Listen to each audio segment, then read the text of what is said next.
Hey everybody, I'm Trevor. I'm Vincent. And this is the Anthony and Todd Show. And today we're going to be taking a look at the latest CZARFACE record, CZARFACE meets Ghostface. Ghostface? CZARFACE meets Ghostface. Ghostface. So it's a face of a face ghost. thriller. Oh. Natural born Ghostface Killah. Yes.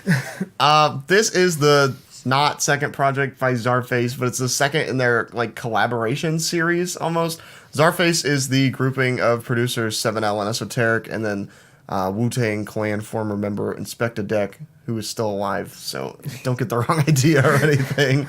And they've been putting out music since like 2013 with a really stylized and cool comic book feel, almost taking like the idea of like MF Doom being a supervillain to the next level. Yeah.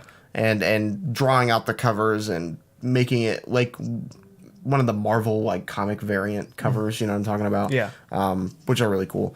And then Ghostface Killah, of course, another fellow Wu-Tang member who's been making a lot of music as of lately. Yeah, and he's also been doing a lot of work for like a bunch of other things. Like I think he's executive producer on the new Wu-Tang show that's coming out. Busy in and there's his also retirement. he's also doing the score for like the upcoming like Wu-Tang horror film that's coming out. Yeah. So yeah, there's a lot of Wu-Tang TV shows and movies coming out. I'm really interested. I'm really glad. I think it'll be fun. But they have combined once again kind of the spiritual successor to last year's record with MF Doom. He's back there. He's right there. Oh, hey. CZARFACE meets Metalface, which I thought was a really great record, an amazing comeback record for Doom, and very stylized. But we're back again with CZARFACE meets Ghostface, and it is a really, really well put together sequel. Yeah, I think I like this better than the CZARFACE Metalface. I think this is better. I think what I like more about this one is it feels like they're like fighting. They're like actually fighting in a sense of competition. Like they actually are bringing out the better senses. They're bringing out the better verses of each other. Yeah. And I think a lot of times I'm like really impressed with the flows that are going on, especially by Esoteric across this entire thing. I think he does wonders, especially on I think the track Masked Superstars, where he's like hyping himself up. Is like, I'm just gonna do normal verse, and then he just like spits out like a ton of fire over these like two verses that he comes out with. I think the biggest complaint I can say over this entire thing is I feel like Ghostface is kind of underrepresented at times, and it feels more just like a CZARFACE project than anything else. But past that, I think this thing is a lot of fun. This is one of the most this is some of the most fun I've had with the project in a long while. I really enjoyed this project. I think just like listening to these verses, just all the weird comic book references and wrestling references that are spread across this entire thing. You'll get like mentions of like Thanos' snap like a few times, but you also get like a Macho Man promo at the beginning and back at ringside, and you'll just get like Mean Gene references and all these other like obscure things spread across this entire thing. And I think like the verses and the reference humor that's in the punchlines that are spread in that are put into this thing are really enjoyable.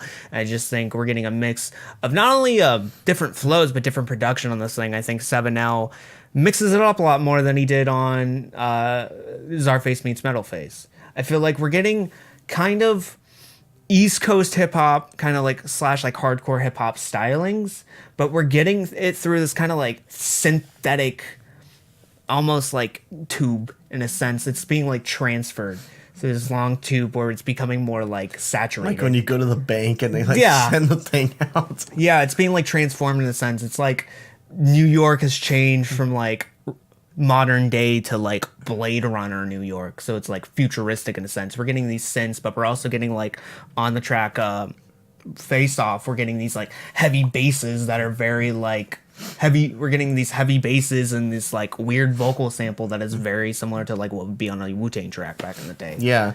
I think this was honestly like a really effortless collaboration because it just feels really natural, the two groups working together, or the two parties working together.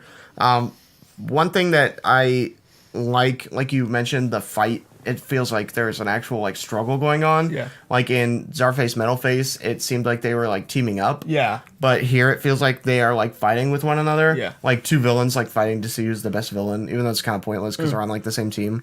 But I think this like the stylization of this record is less like a Saturday morning cartoon. There's not as many skits, which I was a little disappointed about. I was like waiting for them, but also like I like that they use their time wisely and just like bar after bar after bar, like instead of like, what's your name? Yeah, it doesn't feel like there's like some production outros and stuff like that, but even then, I'm really like impressed by like the back at ringside, Yeah. the intro, and then I thought back at ringside was really funny, and then the post credit scene where they like play themselves out kind of thing, but also like the stylization of each different track.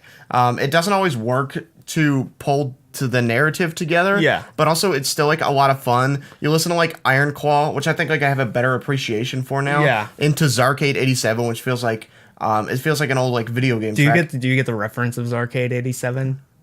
Do you know what like Starcade is? Yeah. Okay, Yeah. I didn't know that. Starcade is a WCW pay per view, so I love that reference. I just thought it was so clever. It feels like, yeah, like it reminds me a lot of the Quelle Jean Grey track Zero, which Yeah. is like all video game kind of based. But yeah, these like heavy like booming synths remind me a lot of that. Yeah, and this thing has a lot of like weird vocal samples. I mentioned the one on Face Off, but on Iron Claw, the dun dun dun don't touch me, dun, Yeah. dun. And then later on, we're getting especially on the track. Later on what is it? Later on in Morning Ritual, when Ghostface Killah says like, what does he say? He I've says got some notes for Morning Ritual. it's like. Something I can't remember. He says something come, and then she's like she even let me smash to the don't say something, and this woman cuts him off or something like that. It's fantastic. You get this weird like vocal snippet that like cuts him off, and the same thing goes for Esoteric, who goes on later on. He gets cut off by Czarrface and goes, alrighty now. I just find it to be really interesting how they're using these like little vocal samples throughout this entire thing to like add some depth in these weird moments, almost in how like Doom kind of does that to himself a lot, or like whole like cut off his words. I think the best example I can think of is Deep Fried Friends, where he rhymes to some of the vocal samples, like the how many of us have them, a show of hands, friends. I just think like when artists can like intertwine their samples and it's not just like for show or whatever, I think that's a really great skill to have. Powers and Stuff is like two kids arguing over Czarrface. Obviously, like one kid does not care. Like he's just like Ghostface, haha. The other kid's like, don't you see like the Sonic Adventure games are bad? Can't you see that your actions have consequences? Essentially, Czarrface has the powers and stuff. He's literally just that kid. Yeah. Talking about Sonic Adventure 3. Yeah, he's like screaming into the mic, and the other kid's like, this is fun. Yeah. The other kid's like, this is serious stuff. Morning Ritual I like the track, but it also had like one of the weirdest verses on it when Ghostface is like, I got up out of bed and tripped over my Glock or whatever. I got my morning pee, but it felt like a nut.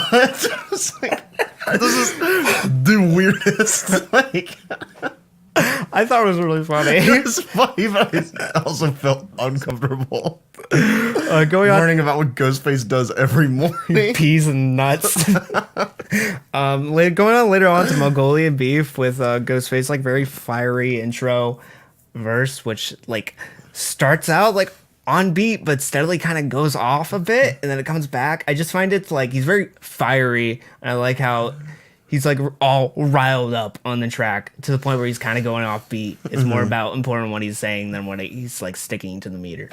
I just found that to be really cool, and especially that's like one of the most single-worthy moments on here. Just reminds me a lot of like very out of place. What is it? Reminds me of not Captain Crunch, but Bombs Thrown. Yeah, it reminds me a lot of Bombs Thrown. Yeah. I think the two moments that I disliked the most were some of the longest moments. The King Heard Voices I thought was decent, but Listen to the Color I just felt like went on for way too long. Yeah. I really like this pairing, but I don't think that I could listen to like a really slow burn long track.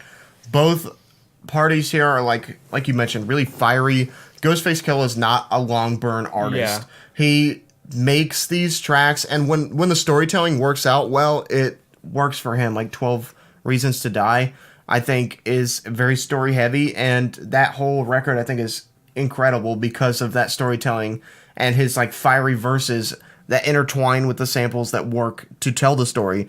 But like if you give me like a 15-minute long Ghostface track and you're like, here, have at it, I'd be like, this is not fun to listen to. So like I said, like Listen to the Color and the King Heard Voices, I just think went on way too long. And kind of dragged this record out. If you'd have gone from Super Soldier Serum to Mongolian Beef to the post-credits scene and just cut like an extra 5 minutes, 6 minutes off of this record, I think it would have been improved. Post-credit scene I enjoy. I just don't like how it doesn't really set up anything.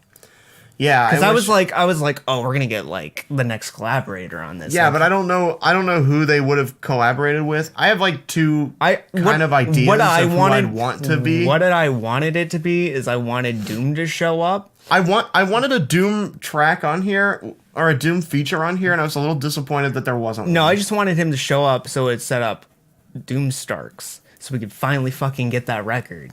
The Ghostface Killah. I don't think Doom Starks will ever come out. If we can get. We need to add it on the list with Puppy and King Zoo. If we can get a Ghostface Killah Czarrface and an MF Doom Czarrface, we can get a Ghostface Killah MF Doom. It's in the reign of possibility. Sure, it's in the reign of possibility, but it's been the reign of possibility for the past 15 years. If we believe hard enough, it will happen. I don't think all you need is believe. MF Doom's like Santa Claus. If I had to have one feature on here, it'd be Doom. And if I could think of two collaborators to move forward with the Czarrface collaboration thing, it would be West Side Gun. I think that would make a really, really great, obvious I think matchup. West Side Gun and Conway. So the Hall and Nash. Yeah. That would be cool. I think that'd be really fun. He's already making whole records about wrestling. And I think that the supervillain kind of thing would work really well with him. Yeah. Maybe a weirder pick for my second one, but Open Mike Eagle I think would be really good. Yeah, they collaborate. Especially as the legendary Iron Hood or whatever that he did in the Brick Body Kids record. I think that would be a really fun matchup as well. Yeah. Off the wall pick, MC Paul Barman. I was just thinking about that. I don't even know how that would work. Just like him portraying like a Riddler like character, so like really fucking annoying character. So basically, like his point is just to like cut off Esoteric and inspect a deck, just to be screwy with the tracks. It would be really interesting. It'd be fun, but it would be. I think they have enough like commonalities, at least in the people they know. So like MF Doom and I think like Prince Paul, that it would work. I don't know. At least I feel like they know each other in some sense. But yeah, I really enjoyed this record. I had a lot of fun with it. Yeah, this is the first record that I think I've like really, really, really enjoyed this year, and it's, I don't know, I really liked it. Yeah, I hope that we can continue to see more collaborations with Czarrface. Yeah, they're just a lot of fun to work with. And I want to see all the 15,000 Wu-Tang things coming out in the future. The Wu-Tang documentary. The Wu-Tang documentary biopic show, and then the Wu-Tang horror film. 3. Yeah. Till next time, guys, I've been Vincent. I'm Trevor. And see you, boys. Bye, everybody.